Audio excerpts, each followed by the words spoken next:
हमारी एज जब 60 और 80 के बीच की होती है, उस समय हमें कुछ फिजिकल डिसेबिलिटी महसूस होती है या कुछ शरीर में कमजोरी महसूस होती है।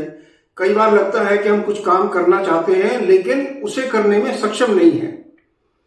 जैसे हमारी इच्छा नहीं होती कि हम बाहर घूमने जाएं, पैदल चलें, लंबी वॉक करके आएं। जैसे हमेशा बताते हैं कि अच्छी हेल्थ के लिए मॉर्निंग वॉक या इवनिंग वॉक के लिए जाना चाहिए। तो स्पेशली एक एज के बाद ऐसी इच्छा अंदर से कम होने लगती है क्योंकि वो एग्जर्ट नहीं करना चाहते। अब इसका भी सॉल्यूशन है। ऐसा नहीं है कि ये अगर कोई वॉक नहीं कर रहा है तो उसकी सेहत अच्छी नहीं रहेगी। अच्छी खबर यह है कि इसके अलावा बहुत सी ऐसी चीजें हैं जो मैं आपको इस वीडियो में दिखाऊंगा और बताऊंगा। वीडियो के अंत तक आप बने रहें।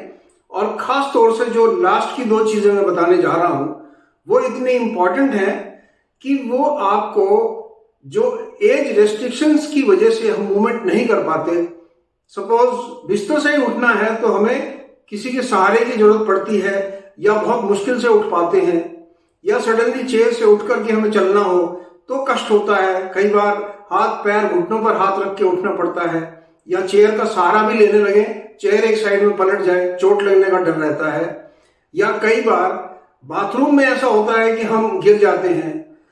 इन सभी समस्याओं से छुटकारा पाना बहुत आसान है और आप अपने जीवन दिनचर्या जो है उसमें छोटे छोटे बदलाव यदि आप करते हैं धीरे धीरे, आपको जिम जाने की जरूरत नहीं है, आपको अचानक कुछ नया करने की या बहुत मजबूत करने की जरूरत नहीं है। छोटा सा बदलाव आपके जीवन को, जो लंबी उम्र है उसको सुखी और उम्र को बहुत ही अच्छी बना देगा। आप खुश रहेंगे। इस वीडियो में मैं आपसे 5 ऐसी चीजें शेयर करूंगा जो आपके लिए मिराकल साबित होने वाली हैं। क्योंकि जब हम ओल्ड एज में होते हैं 2-3 चीजें बड़ी कॉमन होती हैं। जैसे मसल में क्रैम्प पड़ जाना, उसमें बहुत दर्द होता है, आदमी उठ नहीं पाता, चल नहीं पाता, अचानक गिर जाना। और कई लोग अगर ऊपर वाले की दुआ से ऐसे सब ठीक ठाक है तो वो चलने फिरने में या तो सक्षम नहीं होते या उन्हें किसी के सहारे की जरूरत होती है। सहारा आज की तारीख में इतना मुश्किल वर्ड लगता है क्योंकि आपके बच्चे सभी जॉब में हैं या अपना काम कर रहे हैं, बिजनेस में हैं, जो भी वो कर रहे हैं, वो आपको पुराने समय के जैसे जॉइंट फैमिली में पूरा टाइम बच्चे दे सकते थे, अभी वो आपको नहीं दे पाएंगे। और यदि आपके सहारे के लिए कोई नहीं है और आप खुद इंडिपेंडेंट नहीं है, यानी उठ करके बाथरूम तक नहीं जा सकते, किचन तक नहीं जा सकते पानी लेने, तो आप इंडिपेंडेंट नहीं है, आपको सहारे की जरूरत है और सहारा अवेलेबल नहीं है। अवेलेबल होता है तो किसी को रखना पड़ेगा आपकी सेवा के लिए, जो कि बहुत ही कॉस्टली भी होता है और उनका कोई डेडिकेशन की गारंटी भी नहीं होती है। इसलिए अपने आप को लास्ट डे ऑफ लाइफ तक एक्टिव रखने के लिए, इंडिपेंडेंट रखने के लिए ये 5 चीजें मैं आपको बताने जा रहा हूं, जिससे कि आपकी जीवन सुखद, लंबा और एनर्जीवान होगा। सबसे पहली और सबसे इंपॉर्टेंट चीज होती है, एक एज के बाद आपको भरपूर नींद लेनी चाहिए। सोना कम से कम 8 घंटे। जो बुजुर्ग हैं वो 10 घंटे तक भी सो सकते हैं। जिस तरह बच्चे ज्यादा सो सकते हैं, 8 से 10 घंटे, 8 घंटे तो मिनिमम है। और नींद भी ऐसी जिसमें डिस्टरबेंस कम से कम हो, रात को 3-4 बार उठना ना पड़े, ऐसी नींद। जब आप ऐसी नींद लेते हैं तो आपके अंदर जो इंप्रूवमेंट होता है या जो आपको फायदा मिलता है वो है, सबसे पहले तो आपकी बॉडी रिपेयर होती है। जब आप सो रहे होते हैं आपका जो बॉडी मेटाबॉलिज्म है वो अच्छा बनने लगता है, आपको मन की शांति मिलती है। आपने देखा होगा कई बुजुर्ग अगर उनकी नींद पूरी नहीं होती तो चिड़चिड़ापन रहता है या कई चीजों को भूलने की बहुत जल्दी आदत हो जाती है। उन्हें कुछ भी बताओ वो 2 सेकंड में भूल जाते हैं, नाम भूल जाएंगे, शक्लें भूल जाते हैं। ये भी एक प्रॉब्लम है। एक एंजाइटी बनी रहती है, यानी आदमी को बेचैनी रहती है अंदर से अगर नींद पूरी नहीं है। लेकिन यदि नींद आपकी पूरी है तो आप शांत मन से अपना दिन अच्छा व्यतीत कर सकते हैं, अगले दिन के लिए आपको अच्छे से तैयार कर सकते हैं और अपना जीवन ज्यादा सुखमय बना सकते हैं। नींद को अच्छा बनाने के लिए आपके बेडरूम के अंदर सबसे पहले तो सोने से पहले आपको अपने मोबाइल, लैपटॉप और टीवी ये सब बंद कर देने चाहिए, कम से कम आधा घंटा पहले। क्योंकि जब आप स्क्रीन देखते देखते सोते हैं तो वो भी एक टेंशन का कारण बनती है और आपकी जो नींद है वो डिस्टर्ब होती है। अब लाइट जो है कमरे के अंदर बिल्कुल अंधेरा करके ना सोएं, बहुत हल्की सी लाइट जरूर रखें ताकि अचानक आपको उठना पड़े या आपको ये लगे कि पता नहीं मैं अंधेरे में कहाँ हूं, गलत डायरेक्शन में आप चले जाएं, फिर भी थोड़ी सी लाइट आपके कमरे में होनी बहुत जरूरी होती है। तीसरा, सोने से पहले डीप ब्रीदिंग यानी लंबे सांस, करीबन 5 मिनट तक लंबे सांस आप लेते रहें। उससे क्या होगा कि आपका जो बॉडी स्ट्रेच है वो अच्छा बनेगा, ऑक्सीजन लेवल अंदर अच्छा बन जाएगा और जो आपका जो बॉडी मेटाबॉलिज्म है वो अच्छे से काम करने लगेगा, ब्लड सर्कुलेशन अच्छा होने लगेगा। और यदि आपको पसंद है हल्का सा म्यूजिक सुन के बहुत ही कम वॉल्यूम पर आप सो सकते हैं। तो सोने की तो ये हुई बात। दूसरी जो सबसे इंपॉर्टेंट चीज आती है वो है आपकी सेडेंटरी लाइफ, यानी यदि आप बैठे बैठे जीवन बिता रहे हैं तो आप अपने लिए बहुत बड़ी प्रॉब्लम खड़ी करने जा रहे हैं। कई लोगों की हैबिट होती है रिटायरमेंट के बाद 70 साल 80 साल के बाद वो केवल बैठे रहते हैं, बैठ करके टीवी देखते रहेंगे, खाना बैठ करके ही खाएंगे, कहीं जाना है तो थोड़ा बहुत चले और फिर जाकर के बैठ गए, जहां भी मौका मिला वहां जाकर के बैठे रहे। यदि आप दिन का 70 से 80% टाइम सिर्फ बैठ करके या लेट करके गुजारते हैं तो आप बहुत बड़ी प्रॉब्लम में फंसने जा रहे हैं। इसका सिंपल फार्मूला है कि लगातार नहीं बैठना चाहिए। जब आपको थकान महसूस हो डेफिनेटली आप बैठिए, आधा घंटा बैठिए, आधे घंटे के बाद उठिए, अपने आप को मूव कीजिए, स्ट्रेच कर सकते हैं। इस तरह से आप अपनी बॉडी को स्ट्रेच करें, ऊपर हाथों को स्ट्रेच करें या नीचे की तरफ कंधों को स्ट्रेच करें, किसी भी तरह से बॉडी मूवमेंट इस तरह से आप कर सकते हैं तो आपको एक एनर्जी भी वापस मिलेगी और आपकी जो सेडेंटरी यानी जो शिथिल लाइफ है वो खत्म हो जाएगी। छोटी छोटी चीजें आप बैठना अवॉइड करने के लिए कर सकते हैं। यदि फॉर एग्जाम्पल आपने पानी लेने जाना है, किसी को आवाज ना लगाए, आप उठिए, किचन में जाइए, अपना पानी पीजिए, अपना ग्लास उस जगह पर रख दीजिए जहां वॉशिंग होनी है और वापस आकर के आप 10 मिनट बैठ जाइए। यदि आप कई बार होता है आपको टीवी देखने का शौक है तो टीवी यदि हम बैठ करके इस तरह से देख रहे हैं तो आपकी जो बॉडी है वो शिथिल हो जाती है, मसल क्रैम्प जल्दी बनेंगे, बॉडी में ब्लड सर्कुलेशन धीरे होगा और आप एक लेथार्जिक एटीट्यूड के अंदर जाते जाएंगे। इसका लंबे समय के बाद बहुत बड़ा नुकसान होता है। टीवी भी देखना हो, यदि आपको बहुत समय नहीं बैठना है तो उसका सिंपल तरीका है कि आप चेयर पर ही हाथ रख करके खड़े हो जाइए, थोड़ी देर टीवी देखते रहिए, आपको लगे थकान हो रही है थोड़ी देर बैठ जाइए, फिर थोड़ा सा चल फिर लीजिए, आकर के वापस टीवी देख लीजिए या कुछ और कर लीजिए। छोटी छोटी चीजें हैं जो आपको मूवमेंट में डाल सकती हैं। यदि ऐसा कुछ नहीं है तो आप अपने घर के छोटे छोटे काम, अपने कपड़े तय करके रख दीजिए, अपना बेड ठीक कर दीजिए, घर के अंदर दाएं बाएं कोई चीजें पड़ी हुई है उन्हें ठीक कर दीजिए। ये आपकी बॉडी को एक्टिविटी देगी। इसमें आपको बहुत ज्यादा कोई मेहनत करने की जरूरत नहीं है, वॉकिंग या रनिंग के लिए जाने की जरूरत नहीं है, जिम जाने की जरूरत नहीं है। ये सब काम आप अपने लिए पैदा कर सकते हैं। अपने जो खुद के कपड़े हैं उन्हें ठीक से हैंगर में टांग दीजिए, ये भी आपके लिए एक एक्टिविटी है। एक एज के बाद ये छोटी छोटी जो एक्टिविटी है ये बॉडी को चुस्त दुरुस्त रखेंगी और बॉडी को रिपेयर करती रहेंगी। जो आपकी मसल्स हैं वो मसल पावर कहीं से नहीं आएगी एक एज के बाद, लेकिन आपकी जो मसल्स है वो क्रैम्प यानी उनमें दर्द होने से बचेगा, स्टिफ नहीं होंगी। जो अकड़ जाती हैं मसल्स बुढ़ापे में वो थोड़ी नरम रहेंगी और आपको कंफर्टेबल महसूस होगा। इन चीजों को करते रहने से आपकी जो सेडेंटरी लाइफ है यानी खाली खाली बैठे रहने की जो लाइफ है उससे आप बचे रहेंगे। तीसरा जो इंपॉर्टेंट फैक्टर आता है वो है धूप लेना, क्योंकि विटामिन डी एक एज के बाद 70-80 साल के आसपास जाकर के आपकी बॉडी के अंदर जो विटामिन डी पैदा होती है, जो आपकी बोन्स को मजबूत करती है, उसकी कमी होने लगती है। इसीलिए बहुत से बुजुर्ग में आप देखा होगा कि जरा सा झटका लगा उनकी कोई हड्डी टूट जाएगी, थोड़ा सा वो गिर गए बैकबोन में फ्रैक्चर आ गया या हिप जॉइंट में फ्रैक्चर आ गया। ये इसलिए होता है क्योंकि आपकी जो विटामिन डी लेवल है बॉडी के अंदर कम हो गया है।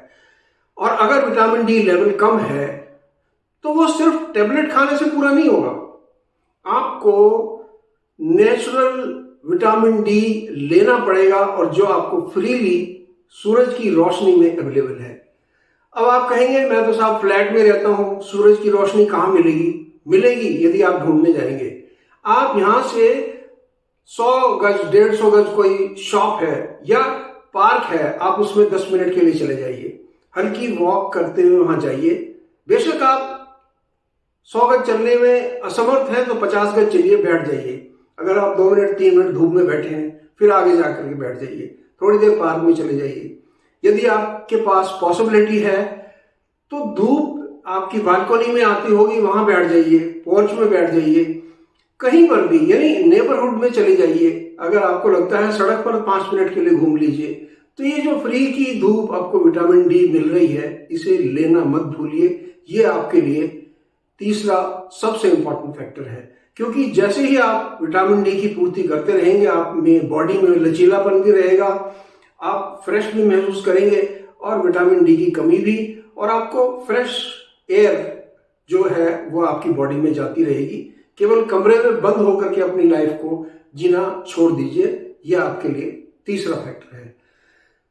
चौथा जो बहुत ही इंपॉर्टेंट फैक्टर मैं आपको बताने जा रहा हूं वो है, जब भी हम कहते हैं हमारी जो बॉडी शिथिल होने लगती है, जिसे कहते हैं ना कि आदमी का जीवन नीचे से ऊपर की तरफ समाप्त होता है, यानी हमारी जो जिसे कहते हैं डेथ हमारी लेग्स में आनी शुरू होती है और ऊपर तक आती है। यदि आपके पैर खराब होने लगे हैं, आपके घुटने दर्द करने लगे हैं, आपको जॉइंट पेन होने लगा है, तो आपको सतर्क होने की जरूरत है। अपने पैरों की एक्सरसाइज करना बहुत जरूरी है। एक तो जैसे मैंने कहा कि कुछ कुछ समय के बाद खड़े रहिए तो आपके पैरों की एक्सरसाइज ऑटोमेटिक हो जाएगी। यदि आपके पास ऑप्शन है तो लिफ्ट का यूज ना करके 1-2 जो फ्लोर है वो सीढ़ी से जाइए आप, उससे भी आपकी लेग मसल्स को थोड़ी एक्सरसाइज मिलेगी। मैं ये नहीं कह रहा हूं कि आप 20 स्टोरी तक लिफ्ट ना यूज करें और सीढ़ी यूज करें। 1-2 अगर फ्लोर आप यूज करेंगे सीढ़ियों का तो आपकी लेग मसल्स को डेफिनेटली छोटा छोटा इंप्रूवमेंट डेली मिलता रहेगा। जब आप बिस्तर पर भी बैठे हैं या आप चेयर पर बैठे हैं, अपनी लेग को यूं स्ट्रेच कर लीजिए। स्ट्रेच करने के बाद जो आगे का पंजा है उसको इस तरह से मूव कीजिए, रोटेशन में मूव कीजिए, दाएं बाएं वापस मूव कीजिए। इस तरह से जब आप अपने बॉडी को और अपनी लेग्स को मूव करेंगे, उनके अंदर लचीलापन भी आएगा, आपकी जो मसल्स हैं वो मजबूत भी होती जाएंगी। इसी तरह से आप पैरों का जो सर्कुलर मूवमेंट है वो इस प्रकार से कीजिए, दोनों पैरों का एक एक करके। हाथों का भी आप कर सकते हैं, हाथों के अंदर भी आपके लचीलापन बना रहेगा। यही एक्सरसाइज आपके हाथों के लिए, यही एक्सरसाइज आपकी गर्दन, आईज सब के लिए लागू है। आपकी वेस्ट धीरे से यूं टर्न कीजिए, वापस टर्न कीजिए। बहुत जल्दी जल्दी और झटका देके काम करने की जरूरत नहीं है। एक एज के बाद बिल्कुल शांति से हर चीज होनी चाहिए। तो ये जब आप लेग मसल्स को मूव करेंगे, कई बार आप थोड़ा सा यूं झुक जाइए, फिर धीरे से खड़े हो जाइए। मैं उठक बैठक लगाने के लिए नहीं कह रहा हूं, बहुत छोटा, जिसे उठक बैठक का 1/10 थोड़ा सा यूं कर लीजिए, वापस आ जाइए।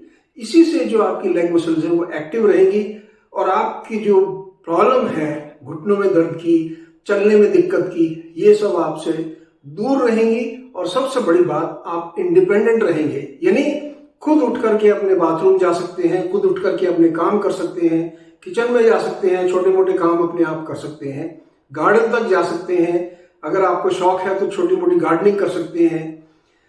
गार्डनिंग करते समय भी या किसी भी काम को करते समय आपको बहुत ज्यादा झुकने की जरूरत नहीं है, क्योंकि ज्यादा झुकने से कई बार हमारा एक एज के बाद बीपी बढ़ने लगता है। इसलिए यदि आप गमलों में भी कोई काम कर रहे हैं गार्डन में, तो छोटे स्टूल या चेयर पर बैठ जाइए और अपना धीरे धीरे काम करता रहिए, उससे भी आपको कंफर्टेबल महसूस होगा।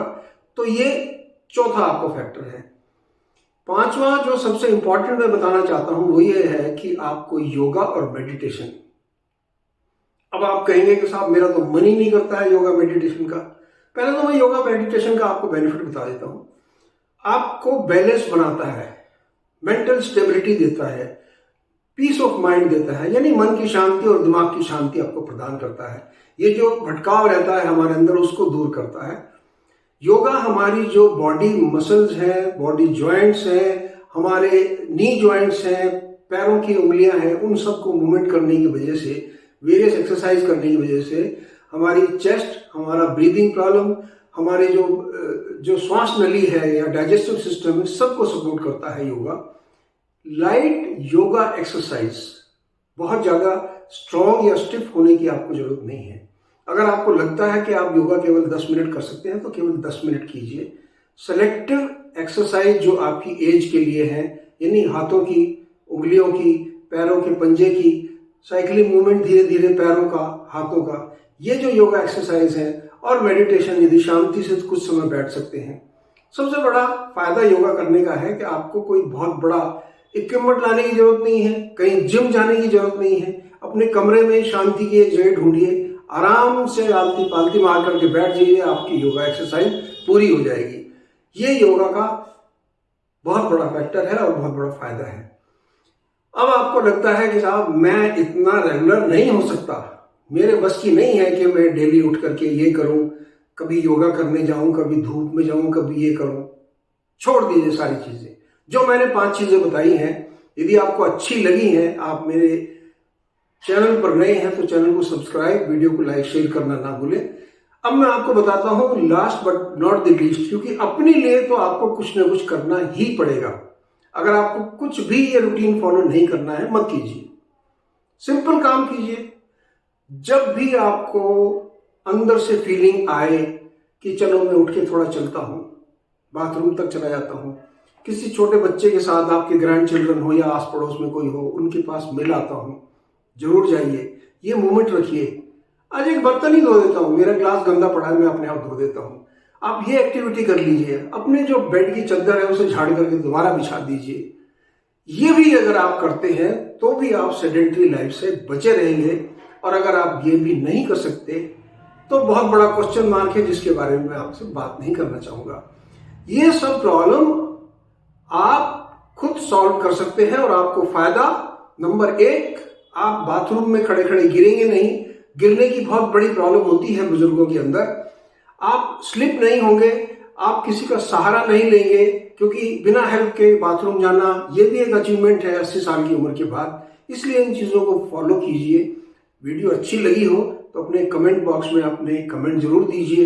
इसी प्रकार की और वीडियो देखने के लिए मेरे चैनल से जुड़े रहें। मैं उम्मीद करता हूं कि आप हेल्दी रहें एक एज के बाद और खुश रहें। आपका जीवन लास्ट डे ऑफ लाइफ तक एक्टिव रहना चाहिए। मैं इस वीडियो में यही मैसेज देना चाहता हूं। Take care, God bless.